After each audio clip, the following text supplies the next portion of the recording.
I probably should have put that in the bulletin. We're all really wrong. That explains everything. Someone would have told me if it was daylight savings time. Speaking of bad government, what do we think of daylight saving? No. So, as we're in this world, our goal is kind of threefold. How do we testify to the truth? How do we submit to the governing authorities? And the only time we do not submit to the government authorities is when they command us to do things that are opposed to God's word. And finally, how do we live as then good citizens in this fallen world? And so then we lead to the next question, which is continually in the news every year, it seems. The state might say you must offer your services, and he uses the example of like baking a wedding cake, to people regardless of their lifestyles or sexual identification. Can you do this, or should you refuse? What do you think? We have a wedding cake baker in the Retired. in the Bible study. It's true. In the last couple of years that I was in case,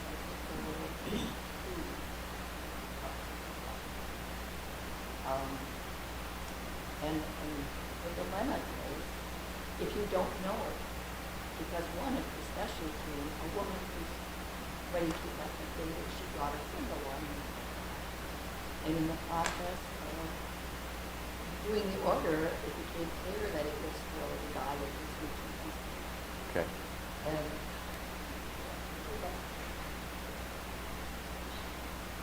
my dilemma was always, I did the cake for both of these other couples, and I gave the money to the children. I put this in the same situation as the county clerk that I don't remember which state she was in, but as soon as gay marriage became legal, she refused to be married. And I thought at the time was, she's being paid, obviously, and that's her job.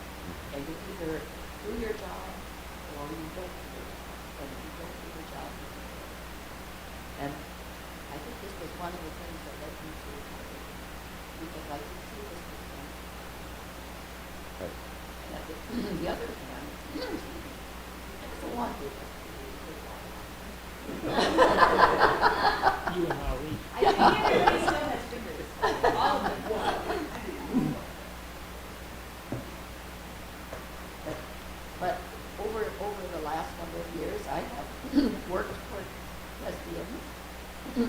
I've sung with them. I have gay relatives in my family. In Dial-A-Bus, I had gay writers. I had one trans writer. And my job was not to stop them at the door and say, sorry, that's okay. Jesus died for all of them. And I had I could not antagonize them by saying, what are you doing? Just be kind of, if you can, just put in a word about what a blessing was. I'm going to say, in the realm of the subject to be paid, this is your job. It is very probable that I would face the time of that person that I was told, this is your job, and I don't think that I can afford to do it in a business. Or participate, like it can't be the state. We do not have to participate in surgeries and transgender people. And so, allowing freedom, religious freedom of religion, not just freedom of worship, is a guaranteed right.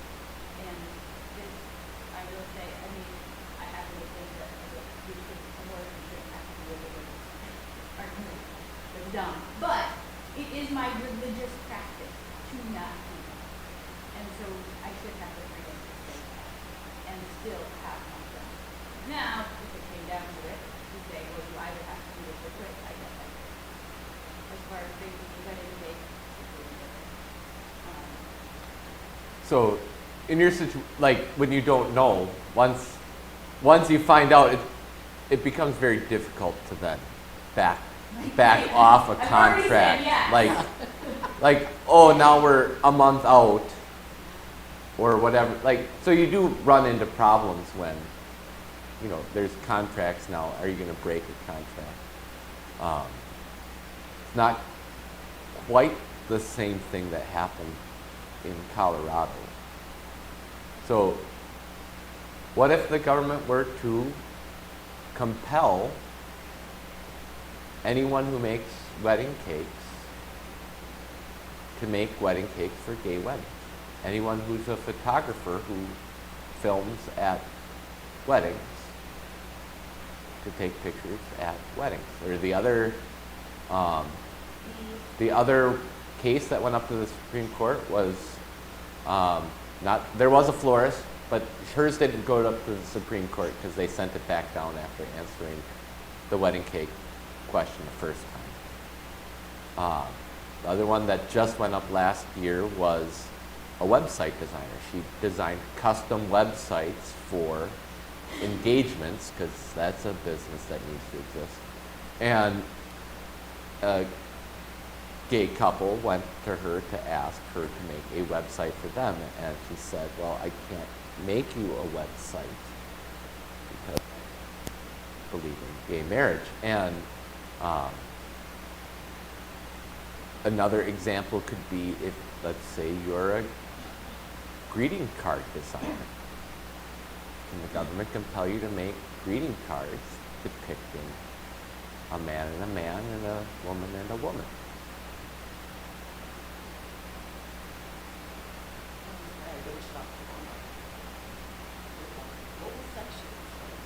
So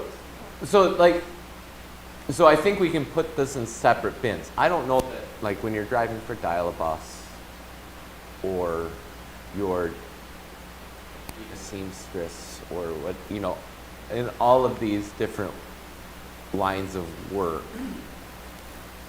you're serving an individual, and I don't know that there's any speech involved. Like, you're not endorsing anything. You pick up a bus rider, you're not saying anything about that bus rider's life at all. You go to the store, you're not saying anything about the store owner's life choices at all. And, or if someone's coming to your store, or you're building a house for somebody, or whatever it might be, you're not making a commentary on their life at all, unless you're no longer going to be an electrician if couples are living together. Nope, you two aren't married, I can't build you a house. Or like a realtor. Oh, you two aren't married, I can't be your realtor. You start, how deep are you going to go on this? Oh, you're an alcoholic, I can't be a taxi cab. You get to all these different things, like how, but there are some things where, where's the line of where my participation is my speech? And Jack Phillips's case, the reason why he said he wouldn't design it is he designed custom wedding cakes, and he said, it's my artwork, which is what they're purchasing, and I don't want my artwork adorning a same-sex wedding. So he's like, it's not about them being homosexual, it's about my artwork being used here. They couldn't have bought his general baked goods. In fact, he would have sold them a pre-made cake to have at their wedding, but he wouldn't make them his custom cake. And 303 Creative, she said, she only designs I don't know how this one works, because she only designs wedding websites as far as I know. But she said, I would design any other website in my catalog of offerings for anybody, but I'm not going, because I pour myself and my work and my speech. She writes custom things. She's doing all this work to make them this website. He says, I can't do that for something I think is immoral. The same with the florist, you know. And you can say, well, how are flowers speech? Well, does a person have a right for their artwork to adorn? And maybe you say they don't. You know, if you sell a picture, it gets to be hung wherever the person buys it, wants it to be. But they get to choose who they sell it Sometimes. I suppose. to. You Like, always get to choose who you sell your art to. Now, if it's sold after that.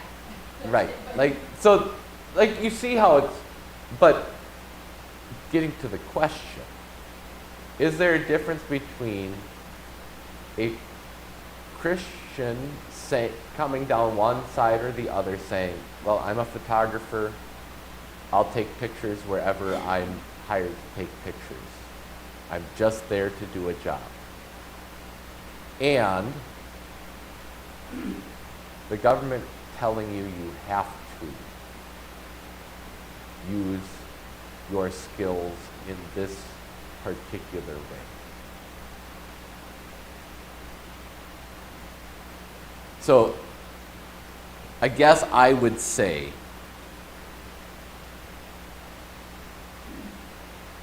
this question doesn't really capture the actual heart of the issue.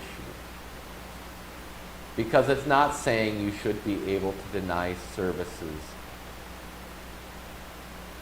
That's not what is being argued about in our society, whether or not you can deny services to people because you don't like their lifestyle. The real question is, can you be compelled to pour your own artistic ability into something you disagree with? Forced labor. If you're a publisher, can you be forced to publish books that you think are lies?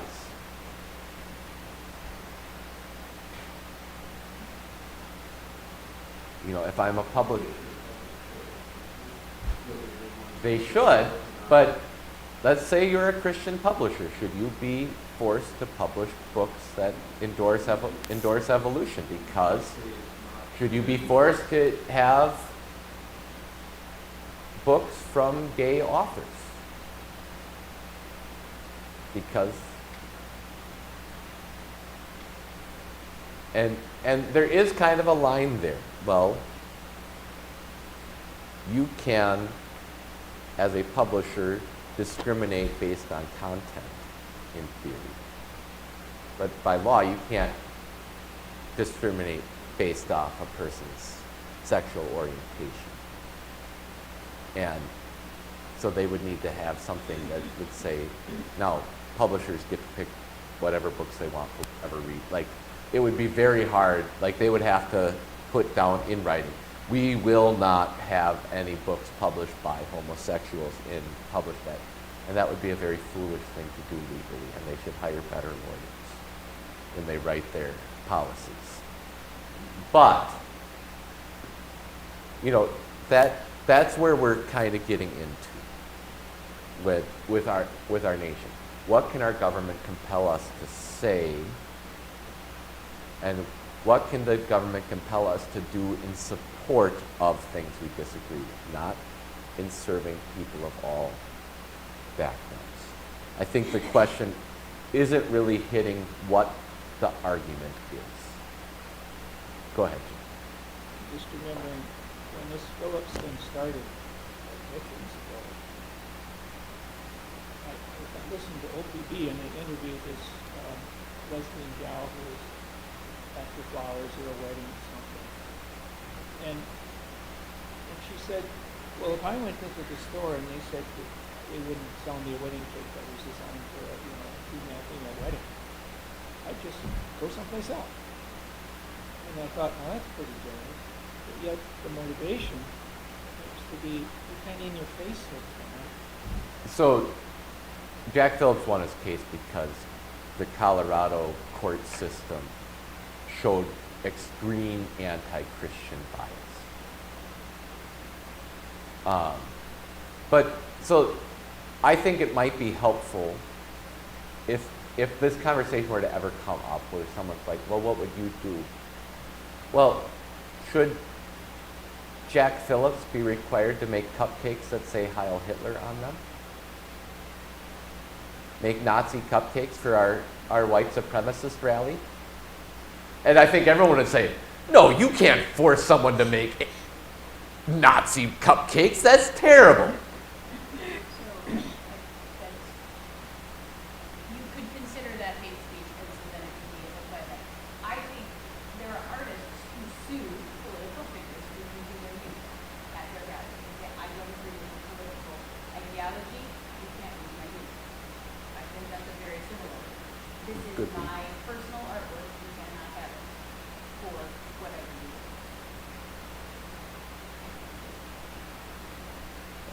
So, like, but to just kind of frame it in like, so what can, so maybe you take away hate speech.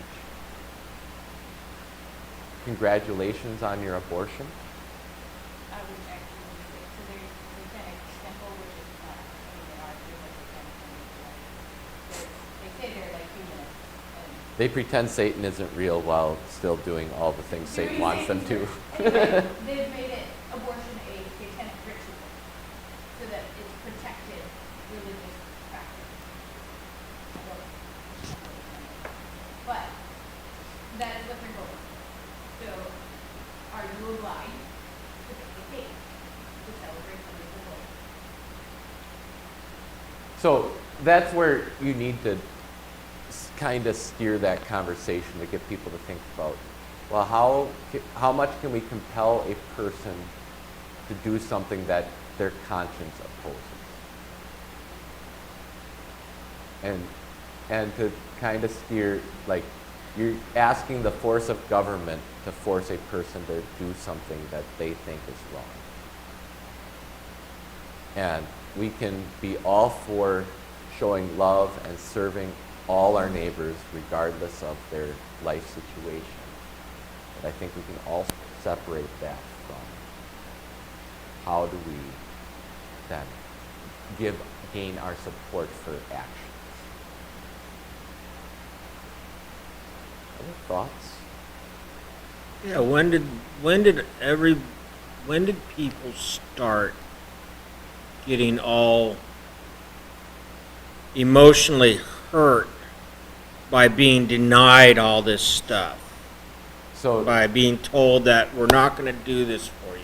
I mean, you never, when I was a kid and grew up, feelings got hurt, you just moved on, went to the next day. You know? So I have two responses. One, in the case of Jack Phillips, I also think he was targeted. That he was well Well, of course, outspoken. some of these people are targeted, So especially if they're Christians. No one's feelings were hurt. He even gave them a list of bakers that he thought were as good as him, who would be able to make the cake. And so he was very accommodating even to them. But he was targeted because this law was passed, and so they wanted to see if they could punish him. So that's kind of its own separate thing, like whether or not people's feelings were actually hurt by this. I don't know that I want to answer your second one. I'm sorry. It's off topic and it's too much my opinion and not enough on the topic of our Bible study. I mean, it's like up there in Portland, we got a lawyer running around targeting So businesses because they're not up to compliance on ADA. You know? So I'll just say this. We as people and parents, grandparents, ought to be striving to raise our children to be resilient and handle disappointment and loss and realize that that's not a statement of their identity or their worth. It's just what happens in life, and to have their value and identity grounded in things that are more stable than what somebody you don't know said about you, whether that's somebody online, somebody at the store, whatever it is. But we as Christians are also striving to be as kind and compassionate to people who are hurting. So we don't go out of our way to offend people. But at the same time, we are people who speak the truth. So, your local parent-teacher organization wants, this is a funny question, wants to have prayer in school. So we've entered La La Land and Imagination World in Oregon on the bottom of page 12. And so, Page 3 was Bible study, you have page 3 okay, sorry, mine's page 12. I only know because I tried to use your glasses.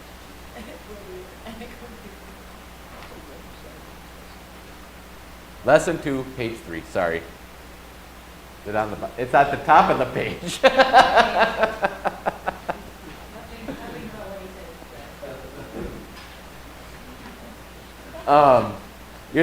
So, a school board wants to mandate that each day begins with prayer. Yay or nay? Unless you're comfortable allowing every division and non-division that is represented at the school to have their day of prayer or whatever they want, I don't think that you can say hi. Yeah. I think the most you could probably say is, if you want to say, we think prayer is valuable and school children should be praying, to say, we will begin each class period before the Pledge of Allegiance, which I don't like saying the Pledge of Allegiance either, but that's my own personal thing. I've taken a bigger oath. And a pledge is, absolutely a pledge is important. It's my allegiance isn't to the flag, it's to Christ. But so I've just grown uncomfortable with the pledge and the way it's been used. That's my own personal thing. I'm not saying it's wrong for children to say the Pledge of Allegiance, and perhaps for national unity, we'd all be better off if all the children did start their day with the Pledge of Allegiance to remind them that we're proud to be living in this country. However, perhaps say, we will begin each day with 30 seconds of silence for each of you to say your own prayers and to ask for a good day and whatever is on your mind. And whether you use that time for meditation because you're not a prayerful person or whatever, we're not going to say anything, but we will start each day with 30 seconds of silence. If you are a person of faith, say your prayers and just be done with it that way. And I think that would be, we could be comfortable with that, and we wouldn't have to be saying it's about compelled religious speech or anything like that. But, usually it's, well, we're all Christians, so we're going to enforce, well, we're not all Christians. And even those who say they're Christians are not all Christians. And maybe we don't want to just open that up. Uh-oh. What about the public religion?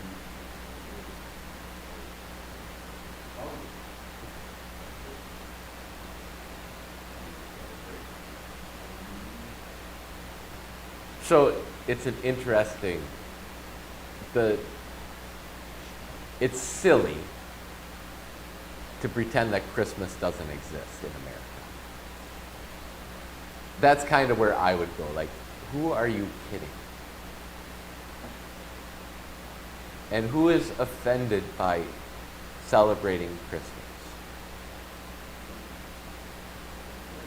They're not offended by and if they are offended by the existence of Christmas, good luck in America, because Christmas isn't going anywhere anytime soon. Also, they're not, the people who are offended are more likely to be offended by the consumerism that is out there in this country. So I can't really get worked up either way other than saying it seems very silly. One of Lydia's friends talked about how for their holiday concert they basically had songs for every holiday except Christmas. Even the holiday that doesn't exist, that nobody celebrates. Kwanzaa is an imaginary holiday. It does not exist. You could survey every African American in America and you would probably find 0.3% of them that actually try to celebrate it. It's an imaginary thing. But we elevate it to the same level as Hanukkah and Christmas because that way we can say happy holidays. I'm not for doing stupid things, ever. And I think ignoring Christmas is just stupid.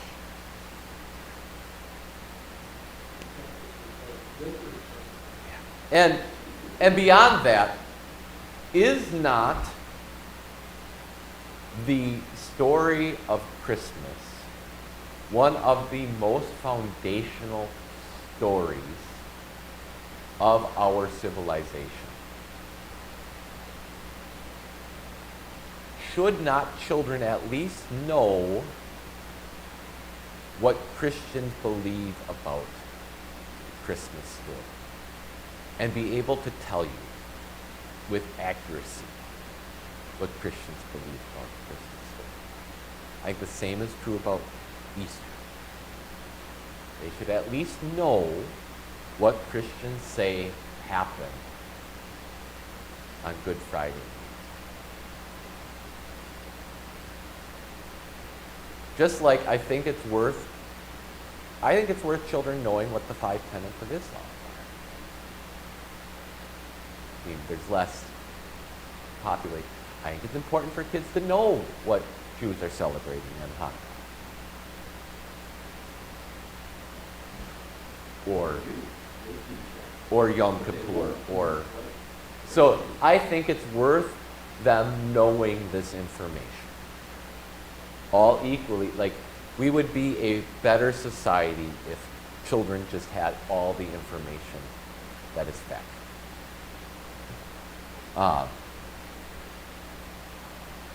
So we already kind of touched on this. With the wedding, with the official, the county clerk, and issuing wedding licenses. What is a county clerk's job? I think this one's the easiest to answer by far. To issue government documents, right? Therefore, whether she agrees with it or not, she does her job in that case. And if her conscience can't, then she needs to find a new job. Guess what? The Christian church is anti-divorce. I think I made that pretty clear 4 weeks ago, 3 weeks ago. And no Christian can have a no-fault divorce. It's the way it is. The Bible has no permission for no-fault divorce. Someone is always sinning in divorce. One can be the other, can be both. In our country, we have no-fault divorce. Can a Christian judge then serve in a divorce proceedings? Of course, he has to be the judge. He has to judge the laws that have been given him. Whether he agrees with the laws or not, his job is to judge the laws as they've been presented. The same is true of the county clerk. Luther says as much about divorce too, because they have permission for divorce and annulments and things like this. So you're serving as a judge, your job is to be a judge. You're serving as a soldier, your job is to be a soldier. If you're serving as a police officer, your job is to be a police officer. And while you should never do things directly that oppose God's word, so being a police officer does not give you the right to be brutal, you enforce the laws that are written as they are written, whether you agree with them or not. .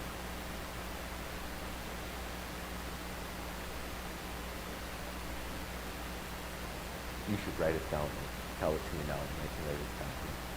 So, you brought up school stuff. Now, I would say, in the case of the county clerk, if you ask everybody, have you been there for the like, are we actually caring about the But, that being said, in Britain, Mm. it is illegal to pray silently in the buffer zone around abortion.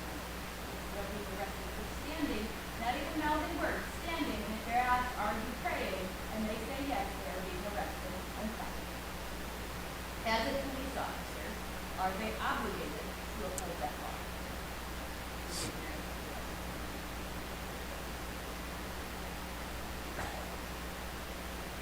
So, in the military, we had lawful and unlawful orders. If you said an order was unlawful and your higher ups disagreed with you, you faced consequences. And lawful means, is it according to the laws of the nation? And so the same is true about, if you, going to war is kind of a tricky question in modern ages. And it's not always as simple as this country invaded this country. It's not always clear cut as some, well, that's a 2-1 invasion right now. And so you have to make that decision. Can I serve as a soldier in this conflict? And then if I can serve as a soldier in this conflict, then I have to follow orders. Now, if my general, or if my commanding officer, if my sergeant said, well, these people surrendered, but we can't take them, mow them down, or we don't care that they've surrendered, mow them down, that's unlawful by military regulation. So I can point to verse, line and verse saying, this is against our own laws. That's what we really mean by an unlawful order. So, in Britain, where the laws are now ridiculously anti-Christian in some respects, and more anti-free speech than anti-Christian, but it's all pointed towards the Christian faith. I think the police officers do have to ask, can I follow this order or not? And am I then willing to face the consequences of not following this order? Because the laws have been lawfully passed. Yeah, we didn't even come close to finishing this lesson. So we will begin next lesson with Daniel 3. And then Proverbs, and I'll arrange it. I might have to write you a new sheet.